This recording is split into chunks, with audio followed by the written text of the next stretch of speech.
keep your head down," Misa hissed, her hand clamped firmly over the little boy's mouth. Above them, the sharp, deafening crack of gunfire shattered the glass ceiling of the atrium.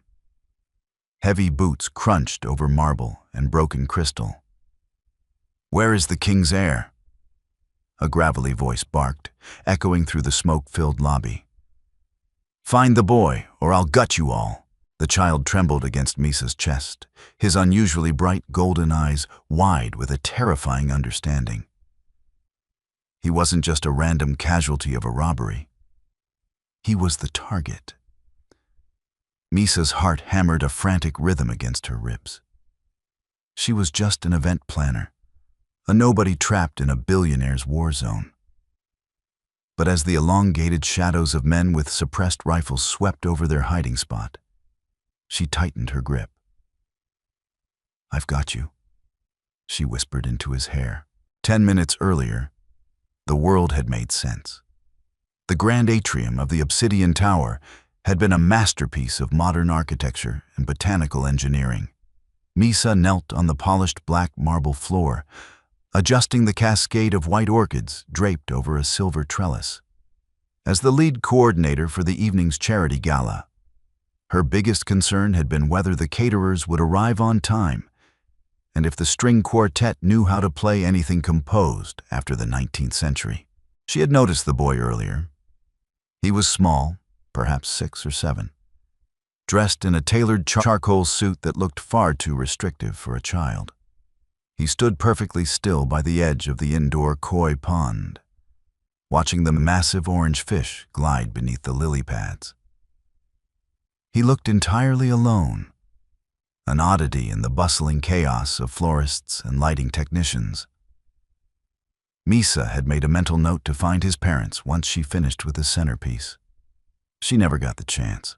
The first indication that something was wrong wasn't a sound, but a sudden, violent change in air pressure.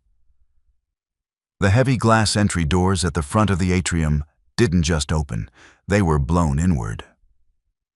Then came the noise, a staccato rhythm of suppressed gunfire, sounding like heavy nail guns, followed by the immediate, chaotic screaming of the event staff.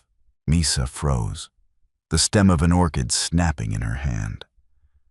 Through the foliage of a massive imported fern, she saw them.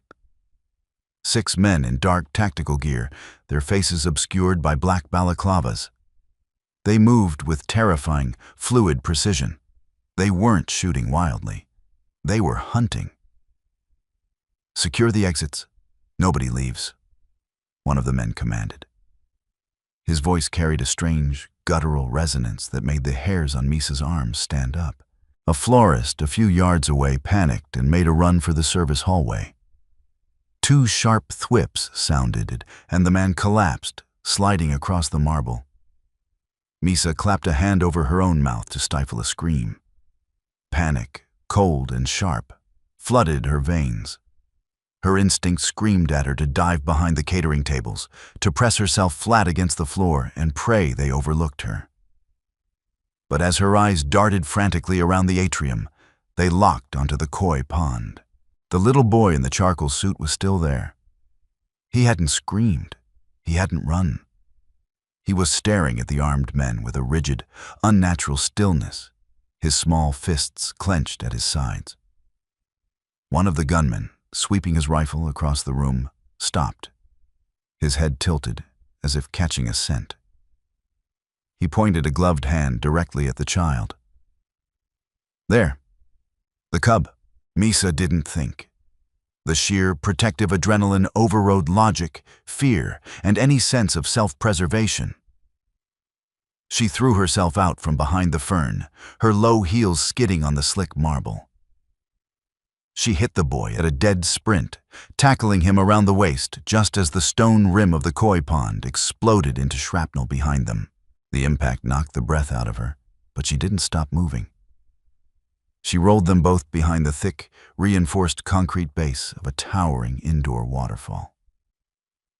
"Stay quiet," Misa breathed, her lungs burning. She pressed the boy's face into her shoulder, shielding his body with her own. The boy was unnaturally dense, his body radiating a heat that felt like a furnace against her skin. He didn't cry. He just stared at her, his golden eyes luminous in the dimming light of the atrium. "They missed," a voice snarled, much closer this time. Boots crunched over the shattered stone where they had been standing seconds before. Sniff him out. He couldn't have gone far. Sniff him out, Misa thought, her mind struggling to process the bizarre command. They had tactical gear, not tracking dogs. She knew this building. She knew every hidden flaw and forgotten corner from 3 months of grueling event prep. Behind the waterfall feature was a small, flush maintenance door that led into the sub-basement climate control tunnels. It was locked. But the master keycard was currently digging into her thigh from inside her pocket.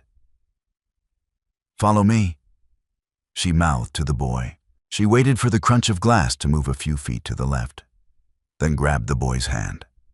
They crawled on their bellies through a thick bed of decorative ferns, the damp soil soaking into Misa's blouse. She reached the flat metal panel of the maintenance door, swiped her card with a trembling hand, and prayed the electronic beep wouldn't carry. The light flashed green. She pushed the door open, shoved the boy into the pitch-black corridor, and slipped in after him, letting the heavy door click silently shut just as a flashlight beam swept over the ferns. The maintenance tunnels smelled of ozone, dust, and stagnant water. It was pitch black, save for the faint red glow of emergency LED strips running along the floorboards. Misa leaned against the cold concrete wall, gasping for air. Her knees finally buckled, and she slid down until she was sitting on the grated floor. Her hands were shaking so violently, she couldn't clasp them together. She had just pulled a child into a crossfire. Men had died upstairs. Real, breathing people. "Are you injured?" The voice was small, childish in pitch, but the tone was startlingly composed. Misa blinked into the gloom, her eyes adjusting. The boy was standing a few feet away, watching her intently. He wasn't panting. He didn't even look out of breath. I'm okay," Misa lied, her voice trembling. She reached out, running trembling hands over his shoulders, down his arms. "Are you hurt? Did anything hit you?" "I am unblemished," the boy replied. Misa paused. Unblemished? What 6-year-old used that word? "What is your name, sweetheart?" "Leo." "Okay, Leo. I'm Misa." She forced herself to stand on shaky legs. "We can't stay here. This corridor loops around to the loading dock, but they might have people waiting there. There's an old security substation halfway down this tunnel. It has reinforced doors. We can lock ourselves in and wait for the police." Leo stepped closer to her. In the dim red light, his eyes seemed to catch the illumination and reflect it back, like a cat in headlights. "Do not call the police, Misa. My father's enemies wear uniforms too." A cold chill, entirely separate from the damp air of the tunnel, crawled down Misa's spine.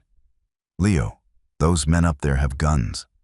The police are the only ones who can—" "Those men are not just men," Leo interrupted, his voice dropping to a low, strange register that vibrated in the tight space. "They belong to Silas. They are rogues.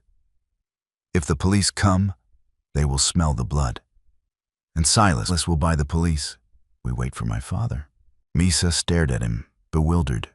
Rogues? Smell the blood? The boy was clearly in shock, retreating into some kind of fantasy world to cope with the trauma. It was understandable. She just had to humor him until she could get to a landline. "Okay. We wait for your dad," she agreed softly, taking his hand again. It was still incredibly warm. "But we have to move." They navigated the tunnel in silence. Every hum of the overhead pipes made Misa jump. Every distant vibration felt like heavy boots approaching. She kept herself positioned between Leo and the direction they had come from, holding her breath at every intersection. They reached the old security substation, a small windowless concrete box used during the building's construction phase and since abandoned. Misa swiped her card, praying the lock hadn't been deactivated. The heavy steel door popped open with a groan of ungreased hinges. She pulled Leo inside and immediately threw the heavy manual deadbolt, locking them in. The room was dark, smelling of stale coffee and old paper. She fumbled along the wall until she found the light switch. A single flickering fluorescent bulb snapped to life. Misa immediately lunged for the dusty landline phone sitting on a metal desk. She snatched the receiver, pressing it to her ear. Dead air. No dial tone. She traced the cord and saw it had been cleanly severed, the copper wires exposed. They cut the lines to the building, Misa whispered, a new wave of panic rising. They really planned this. She turned back to Leo. The boy was standing in the center of the room, his head tilted back, his nose flaring rhythmically as he breathed in the stale air. "They are in the tunnels," Leo said quietly. Misa froze. "How do you know? I don't hear anything." "I can smell the cordite," Leo said. "And fear, and..." He looked at Misa's left arm. "You lied. You are injured." Misa looked down. The sleeve of her silk blouse was torn, and a jagged cut ran down her forearm, likely from the flying shrapnel of the koi pond. She hadn't even felt it. Blood was dripping slowly down to her wrist. "It's just a scratch." She deflected, grabbing a wad of paper towels from a discarded roll on the desk and pressing it against the wound. She hissed at the sting. Leo walked over to her. He reached out and gently laid his small hand over hers, pressing the paper towel down. A strange, soothing heat radiated from his palm, sinking into her skin. The throbbing pain in her arm instantly began to dull. Misa stared at him, her rational mind struggling to explain what she was feeling. Adrenaline, she told herself. It was just the adrenaline numbing the pain. Suddenly, a heavy thud echoed from the corridor outside. Misa yanked her hand away from Leo's and shoved him under the metal desk. She grabbed a heavy, red fire extinguisher from the wall bracket, her knuckles turning white as she gripped the handle. Footsteps, heavy, deliberate. They stopped right outside the steel door. Misa held her breath, her heart threatening to crack her ribs. The handle of the door rattled violently. Someone threw their weight against the steel, the metal groaning under the impact. Misa raised the fire extinguisher, stepping in front of the desk, positioning herself as a human shield. "Locked?" A muffled, gravelly voice came from the other side. "Leave it." The scent trail went toward the loading docks. "Keep moving." The footsteps slowly receded. Misa didn't lower the heavy tank. She stood there, trembling in the flickering fluorescent light, silently vowing that whoever these people were, they would have to kill her before they touched the boy beneath the desk. Time lost its meaning in the windowless bunker. Misa sat with her back against the steel door, the fire extinguisher resting on her knees, her eyes burning with exhaustion.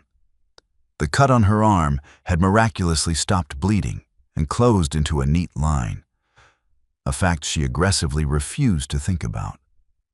Leo had eventually fallen asleep beneath the desk, curled into a tight ball, his little chest rising and falling in a steady rhythm. Even in sleep, he looked guarded. Misa's phone was dead, a useless brick of glass in her pocket. She had no idea if it was midnight or noon.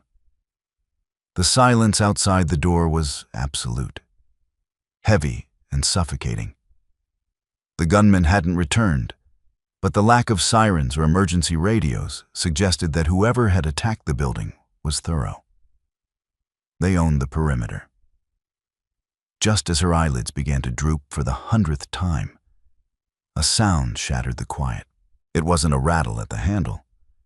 It was a massive, concussive boom that bowed the heavy steel door inward. Misa scrambled backward, dragging the fire extinguisher with her.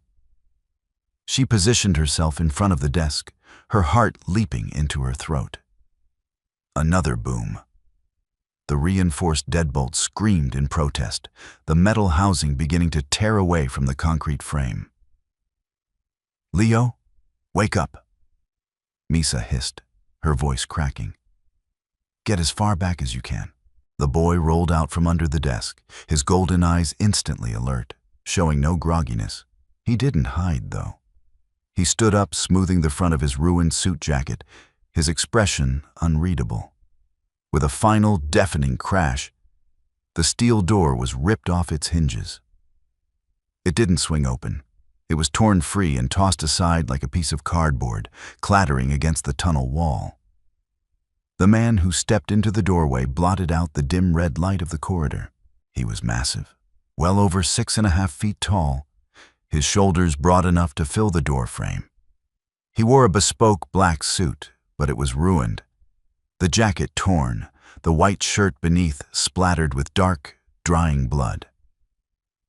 His knuckles were raw and split, but it was his presence that paralyzed Misa.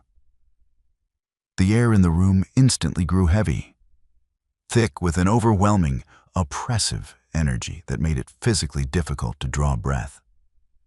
It felt like standing on the edge of a cliff during a lightning storm. His eyes, fixed straight ahead, burned with a terrifying, liquid amber light. Two men flanked him, stepping into the room with suppressed weapons raised, sweeping the corners. Misa didn't care about the guns. She hoisted the heavy fire extinguisher over her shoulder like a club, planting her feet. She was terrified, more terrified than when the shooting started, but she refused to move from in front of Leo. "Stay back," she screamed, her voice shrill and raw. "I swear to God, I will crush your skull if you take one more step." The giant of a man stopped. Slowly, the glowing amber faded from his eyes, replaced by a cold, striking storm gray. He finally seemed to look at her. His gaze swept over her disheveled hair, the dirt on her face, the dried blood on her torn sleeve, and the heavy metal tank she was wielding like a baseball bat. He didn't look amused. He looked deadly. "Drop it," one of the armed men ordered, aiming a rifle directly at Misa's chest. "On your knees, now." Misa gripped the handle tighter, her knuckles aching. "No." The giant man raised a single bloodied hand. The motion was slight, but the armed men instantly lowered their weapons, freezing in place as if turned to stone. The absolute silence returned. Then, a small voice broke the tension. "Father." Misa felt a small hand push past her leg. Leo stepped out from behind her, walking toward the towering, terrifying man. The monstrous aura that had filled the room vanished instantly. The giant dropped to one knee, a movement so swift and desperate it seemed impossible for a man of his size. He pulled the boy into a crushing embrace, burying his face in Leo's shoulder. Misa slowly lowered the fire extinguisher, the heavy metal clanking against the concrete floor. She stared, her mind spinning. This ruthless, blood-soaked giant was the father. Cain pulled back, his large hands frantically checking his son for injuries. "Are you hurt, Leo? Did Silas's men touch you?" His voice was a deep, resonant rumble, vibrating with barely contained violence. "I am unblemished," Leo said quietly, resting his small hand on his father's cheek.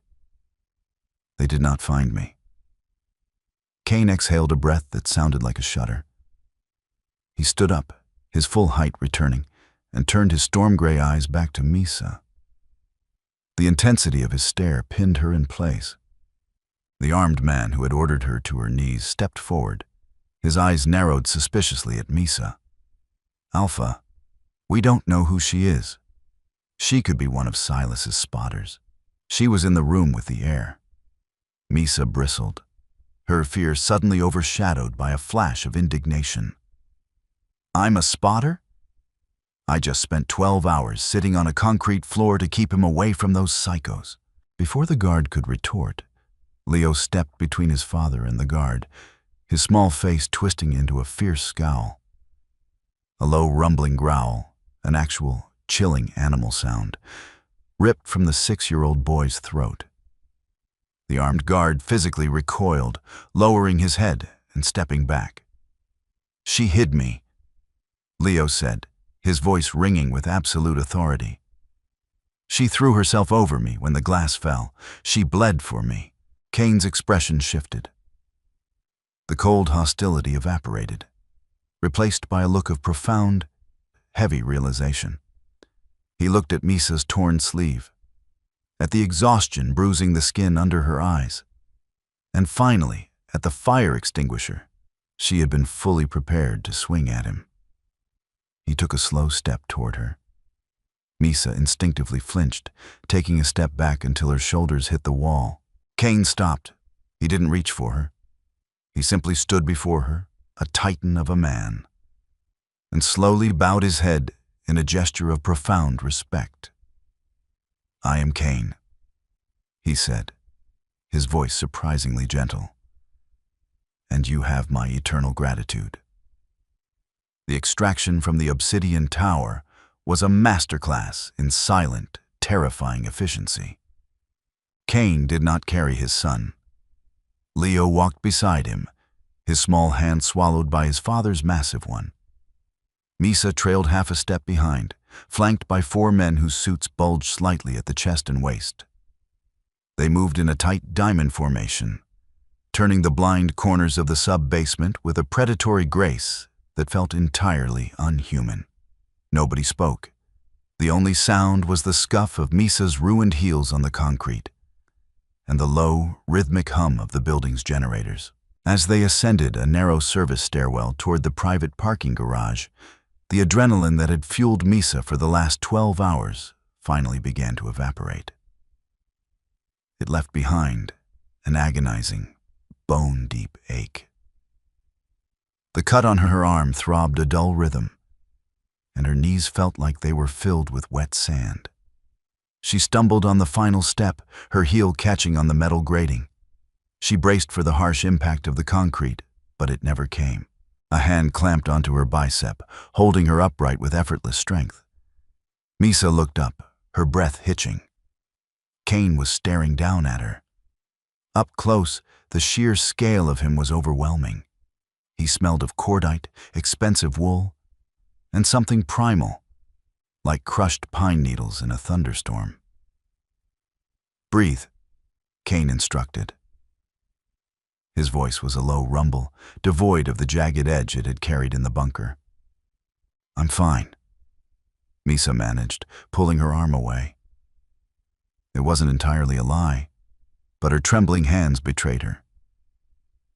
"You are in shock," Kane replied flatly, his storm-gray eyes sweeping over her pale face.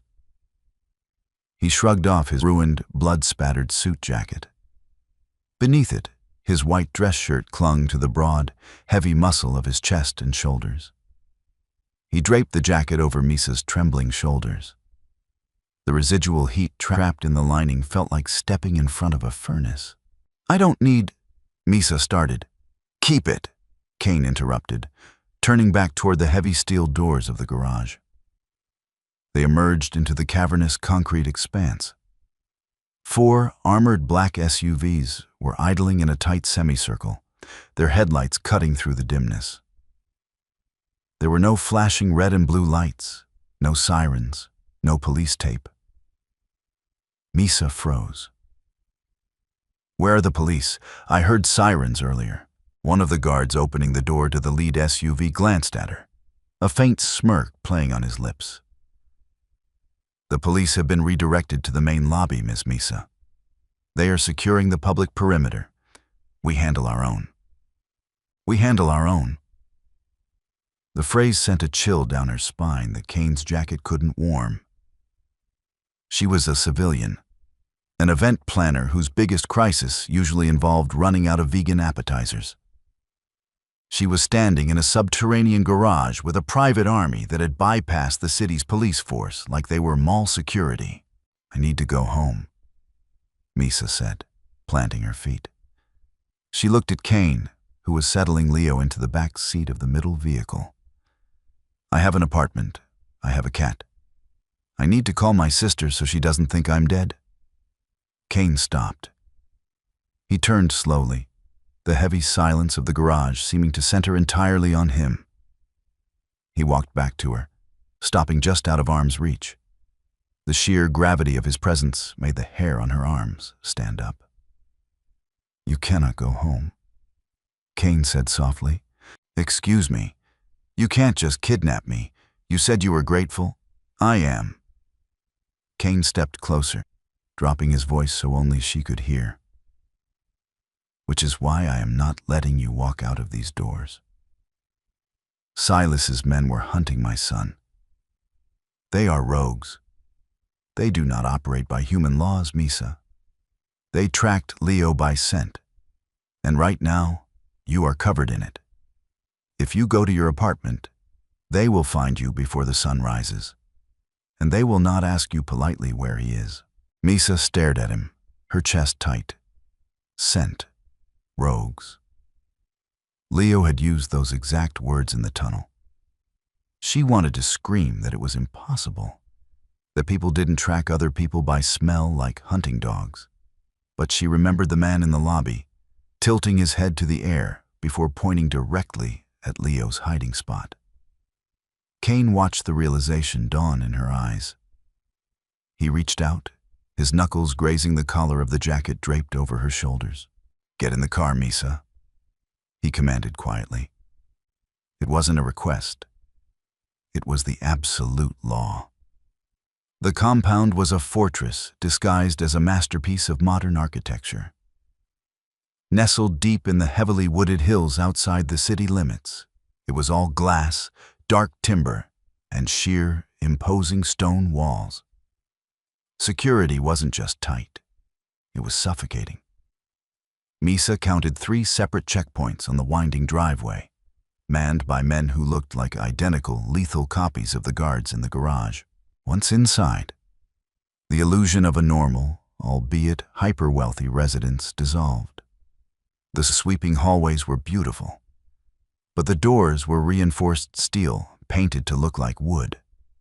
Misa was escorted to a sterile, brightly lit medical suite on the 2nd floor. A trim, older man with silver hair and sharp, assessing eyes was waiting. He introduced himself as Dr. Thorne, though he carried no medical badge. Let's look at that arm, Thorne said, his tone brisk but not unkind as he guided Misa to an examination table. Kane leaned against the doorframe, his arms crossed over his chest. He had finally changed his ruined shirt for a clean black Henley that stretched tight over his shoulders. But the dark intensity in his eyes remained entirely unchanged. Leo was nowhere to be seen, reportedly whisked away to his own rooms by a trusted nanny. Misa winced as Thorne peeled back the bloody, torn silk of her sleeve. She braced for the sting of antiseptic, but Thorne paused, his brow furrowing as he studied the jagged gash. Fascinating, Thorne murmured, grabbing a penlight and illuminating the wound. The tissue is already knitting together. The bleeding has completely stopped. Did you apply a coagulant? No, Misa said, bewildered. I just used a paper towel. Thorne glanced over his shoulder at Kane. A silent, deeply complex conversation seemed to pass between the 2 men in the span of a single second. Kane's jaw tightened, and he gave a curt, almost imperceptible nod. Well, Thorne said smoothly, turning back and grabbing a roll of gauze. You're very lucky. A fraction of an inch deeper, and it would have hit the artery. I'll clean it and dress it. But you won't need stitches. As the doctor worked, Misa stared at Kane. How long do I have to stay here? Until Silas is dead, Kane replied flatly. Misa choked on her own breath. Dead? You're talking about murder. Kane pushed off the doorframe, stalking into the room. The air pressure seemed to shift, growing heavy and thick. I am talking about extermination. The men who attacked the Obsidian Tower were sent by Silas to murder a 6-year-old boy, to sever my bloodline. They are not men, Misa. They are rabid animals who have broken the oldest laws we have. And I am the one who executes the law. Misa recoiled, pressing her back against the examination table. Who are you people, really? Kane stopped inches from her. He looked down into her wide, terrified eyes. The storm gray of his irises seemed to swirl, catching the harsh overhead light and flashing gold for a fraction of a second. Misa blinked, thinking it was a trick of the reflection. We are the apex, Kane said softly, his voice vibrating in her chest. And you have stumbled into our war. I don't want any part of your war, Misa whispered, her voice trembling despite her best efforts to keep it steady. Kane's expression softened, just a fraction. He reached out, his large, calloused hand lightly brushing a stray lock of hair away from her cheek. The touch was burning hot and impossibly gentle for a man made of such violence. I know, he said. But you chose to save my son. The universe has a way of rewarding and punishing such choices simultaneously. You are safe here. My pack will bleed into the earth before they let a single threat cross these walls. He turned and walked out of the room before she could ask what on earth he meant by pack. Misa woke up disoriented, entangled in sheets made of Egyptian cotton that felt like liquid silk. The guest room was massive, bathed in the soft, golden light of early morning filtering through floor-to-ceiling windows that overlooked a dense, mist-covered forest. For a blissful 5 seconds, her brain convinced her it was all a bizarre, stress-induced nightmare. Then she moved her left arm, and the dull pulling ache of the bandage brought the gunfire, the shattered glass, and the terrifying giant with gold-flecked eyes crashing back into her reality. She showered quickly in the ensuite bathroom, discovering a closet stocked with brand-new, high-end clothing exactly her size. She opted for simple black trousers and an oversized cashmere sweater, feeling like a doll being dressed for a very dangerous playhouse. When she finally gathered the courage to open her bedroom door, she found 2 guards standing at either end of the hallway. They didn't look at her, but they both straightened slightly, a subtle shift in posture that felt almost deferential. She followed the smell of coffee downstairs, navigating the massive, quiet house until she found the dining room. It was bathed in sunlight, featuring a long mahogany table that could easily seat 20. At the far end sat Leo. He was out of his restrictive suit, wearing simple gray sweatpants and a t-shirt, swinging his legs beneath his chair as he pushed a slice of toast around a plate. He looked up as Misa entered, his golden eyes brightening instantly. "Misa," he said, slipping out of his chair and running toward her. Misa didn't hesitate. She dropped to one knee, catching the boy as he threw his arms around her neck. He felt heavy, solid, and incredibly warm. She squeezed her eyes shut, burying her face in his shoulder, the sheer relief of seeing him alive and safe overriding her fear of his father's bizarre world. "Are you okay, Leo?" she whispered, pulling back to check his face.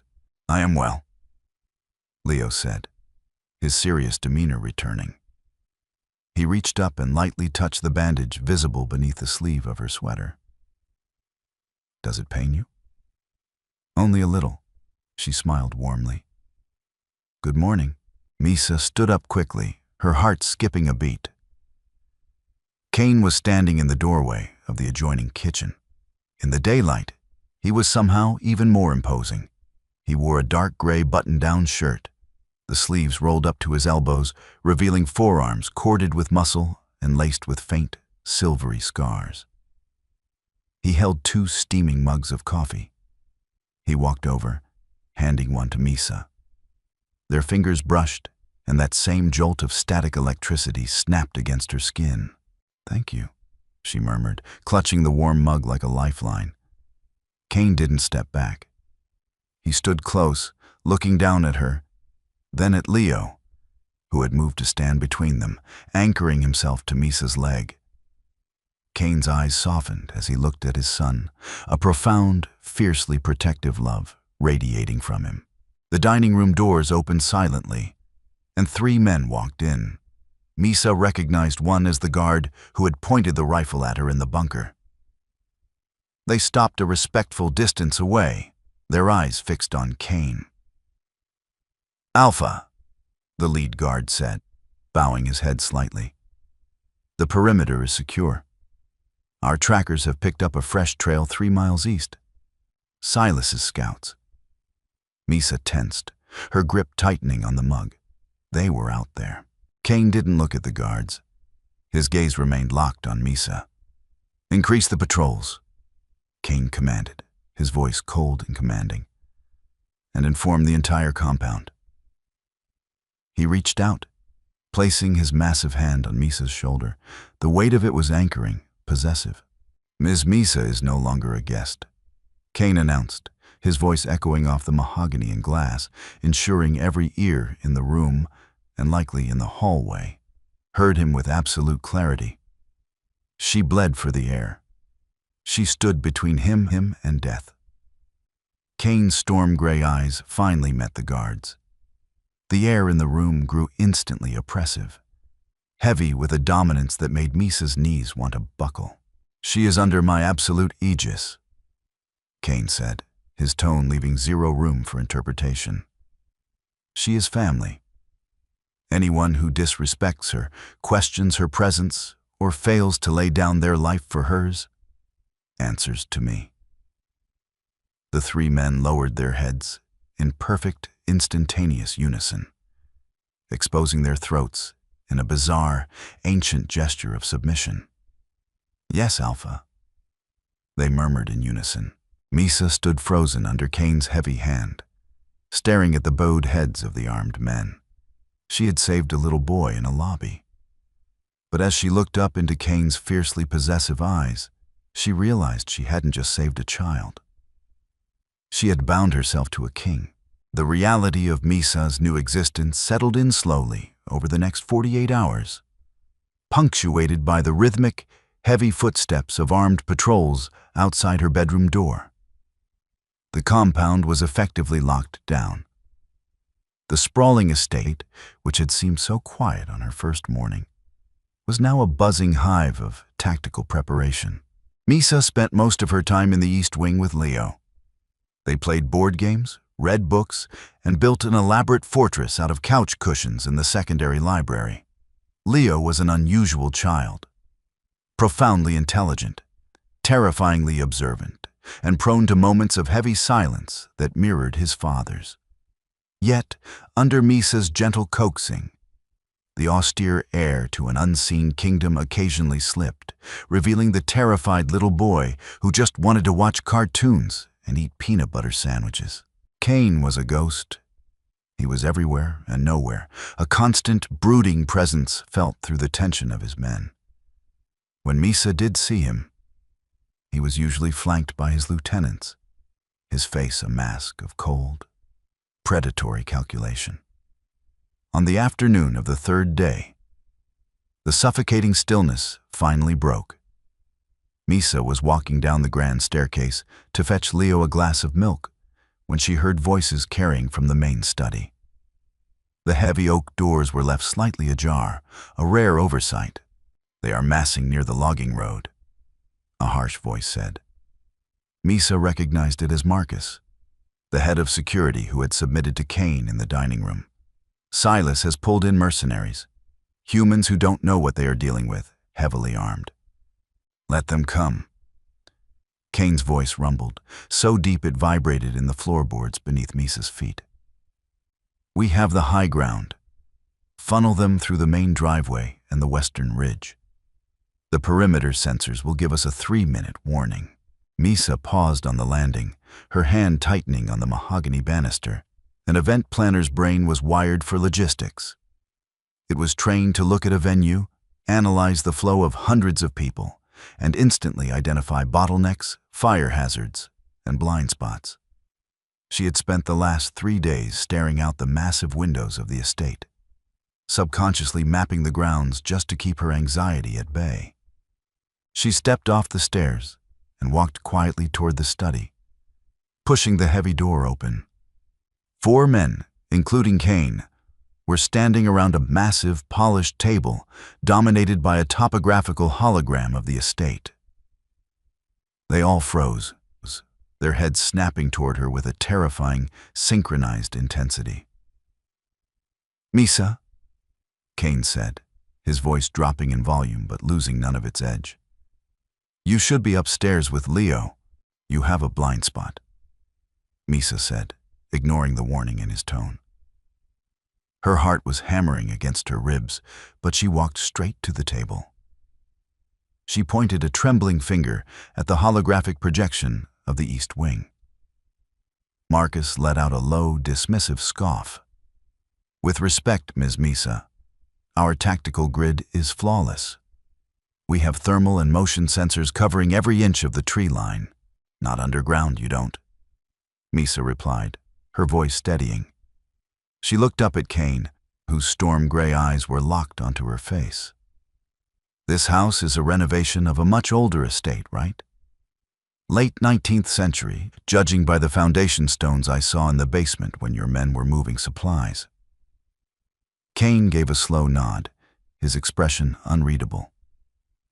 "Yes, estates from that era built into hillsides relied on massive, gravity-fed brick culverts for drainage," Misa explained, tapping the glowing blue line that represented the estate's boundary.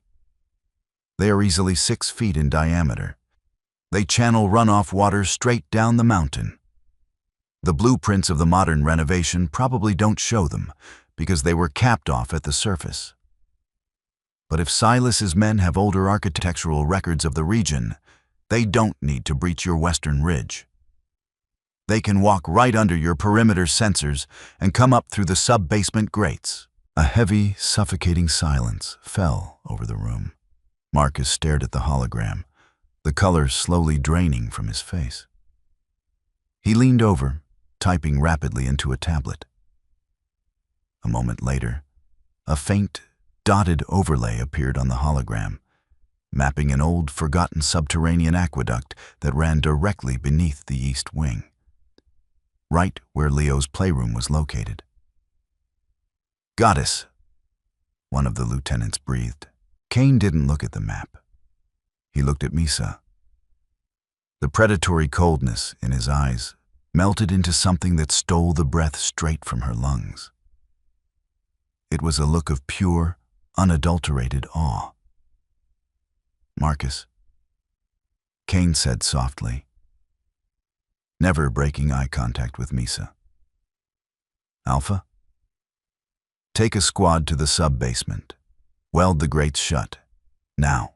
As the men scrambled out of the room, Kane stepped around the table until he was standing inches from Misa. The heat radiating from his massive frame was intoxicating. He reached out, his knuckles brushing lightly against her cheek. "You do not just hide my son, Misa," Kane murmured, his voice thick with an emotion she couldn't name. "You shield my entire pack. What kind of creature are you?" "I'm an event planner," Misa whispered, her pulse fluttering against his fingertips. "I just notice things." Kane leaned in, his lips a breath away from her ear. "You are magnificent." The attack came at exactly 2 a.m., heralded not by gunfire, but by absolute darkness. Misa shot up in bed as the soft glow of the nightlight in the hallway died. A split second later, the backup generators kicked in, bathing the compound in a harsh, throbbing red light. Then came the sound. It was the same deafening, concussive boom she had heard in the bunker of the obsidian tower, echoing from the far side of the estate, the western ridge. Kane's men had engaged. Misa didn't wait. She threw off the heavy duvet and sprinted down the hall to Leo's room. The door was already open. The little boy was standing by the window, his golden eyes glowing eerily in the red emergency light. He wasn't looking at the flashes of gunfire in the distant woods. He was staring down at the floorboards. "Leo, we have to go to the safe room," Misa said, grabbing his hand. "They are beneath us," Leo whispered, his voice trembling for the first time since she had met him. "The metal is hot. The grates." Misa's blood ran cold. The culvert. Marcus's men had welded the grates, but Silas's forces hadn't tried to sneak in quietly. They were using thermite to burn through the steel. A horrific, screeching tear of metal echoed from the bowels of the house, followed by the heavy thud of boots on concrete. They were inside. "Come on!" Misa scooped Leo into her arms, ignoring his heavy weight, and ran. The safe room was at the end of the east wing corridor, a reinforced titanium vault disguised as a linen closet. She could hear them coming up the secondary stairwell. They weren't moving like men. They were moving with a terrifying, scrambling speed, their breathing heavy and guttural, sounding like starving animals. Misa reached the end of the hall and slammed her hand against the biometric scanner next to the closet door. The panel flashed red. Access denied. Panic seized her throat. The scanner was keyed only to Kane and his top lieutenants. "Down!" a voice roared from the opposite end of the corridor. Misa spun around, dropping to her knees and pressing Leo flat against the plush carpet. A massive shadow tore around the corner. It was Kane. He wasn't wearing a suit. He wore tactical armor over a black shirt, a heavy assault rifle strapped to his chest, but he wasn't using it. His hands were bare, his claws, actual elongated claws, extended. His eyes were entirely amber, burning like twin suns in the dim red light. Behind him, two of Silas's men breached the stairwell door. They were massive, their faces contorted in a terrifying half-shift of human and wolf, their jaws distended and dripping with saliva. Kane didn't hesitate. He launched himself down the corridor with a speed that broke the laws of physics. He hit the first rogue like a freight train, the impact shattering the wood paneling of the hallway. Misa covered Leo's eyes, burying his face in her chest, but she couldn't look away. The violence was biblical. It was brutal, silent, and incredibly fast. Kane fought not like a man, but like a force of nature protecting its epicenter. He moved with ruthless efficiency, breaking bones and neutralizing the threat before the rogues could even register his presence. In less than 10 seconds, it was over. The two intruders lay motionless on the carpet. Kane stood over them, his chest heaving, his hands soaked in blood. Slowly, the terrifying, monstrous aura radiating from him began to recede. His shoulders dropped, and the glowing amber of his eyes bled back into storm gray. He turned and looked at Misa and Leo, huddled on the floor. Kane dropped to his knees, crawling the last few feet toward them. He pulled them both into his chest, his massive arms wrapping around them like a steel cage. He buried his face in the crook of Misa's neck, his breath ragged against her skin. "I have you," Kane choked out, the Alpha King completely undone by the terror of almost losing them. "I have you both." Misa wrapped her arms around Kane's broad shoulders, her trembling fingers tangling in the hair at the nape of his neck. She didn't care about the blood. She didn't care about the monsters. She only cared that they were safe. "We're here," she whispered, kissing the side of his temple. "We're okay." The dawn brought a heavy, gray rain that washed away the scent of smoke and blood from the estate. Silas's forces had been decimated. Those who hadn't been killed by Cain's pack had fled into the woods, hunted down one by one. The war wasn't over, but the battle for the compound was a decisive, crushing victory for the Alpha King. Misa sat in the massive leather chair in Cain's private quarters, a first aid kit open on her lap. Cain was sitting on the edge of the bed across from her. He had stripped off his tactical gear and his ruined shirt, his broad torso covered in dark bruises and shallow, jagged cuts that were already beginning to knit themselves together. Dr. Thorne had checked him over and declared him fit, but Misa had insisted on cleaning the lingering blood from his skin. She dabbed an antiseptic wipe over a long scratch across his collarbone. Cain sat perfectly still, his eyes closed, soaking in the gentle, agonizingly slow touch of her hands. "You are shaking," Cain noted quietly, opening his eyes to look at her. "Adrenaline crash," Misa replied, offering a faint, tired smile.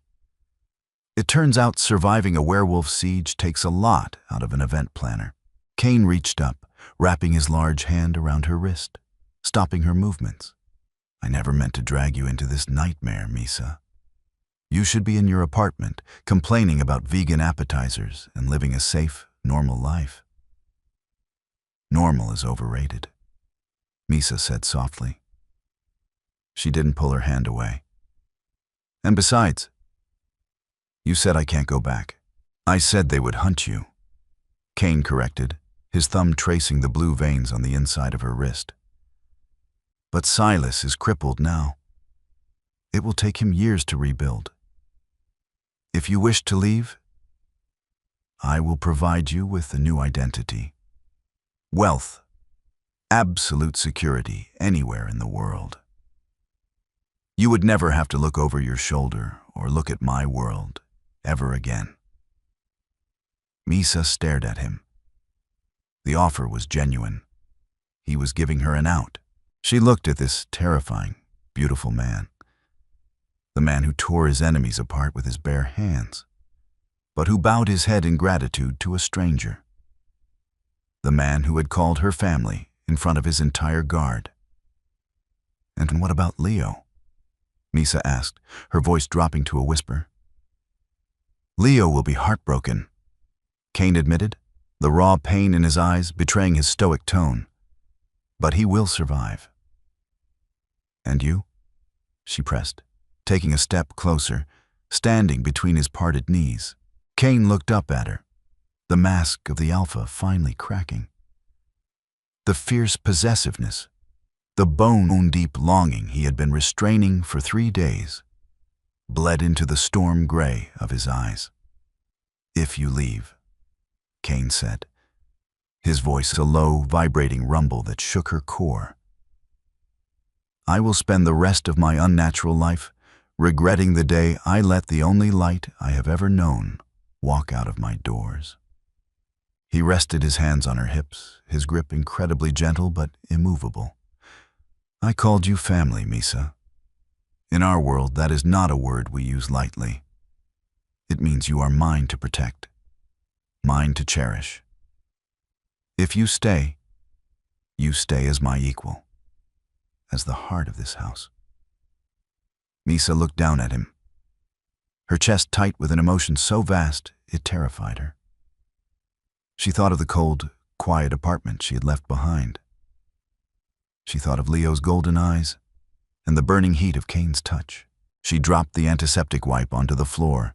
Misa reached out, threading both of her hands into Cain's thick, dark hair.